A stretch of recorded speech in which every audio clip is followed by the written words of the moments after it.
Hello everybody. Today I will show you how to check your iPhone model country. So first open settings. Now find general and open it.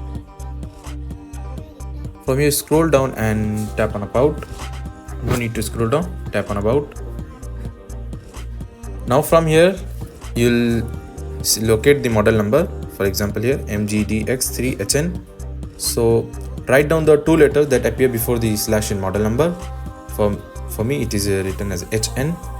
Now note down it. Open your browser, Safari or Chrome. From here tap on the iPhone wiki model region. Search this. Search it. Now open the first link.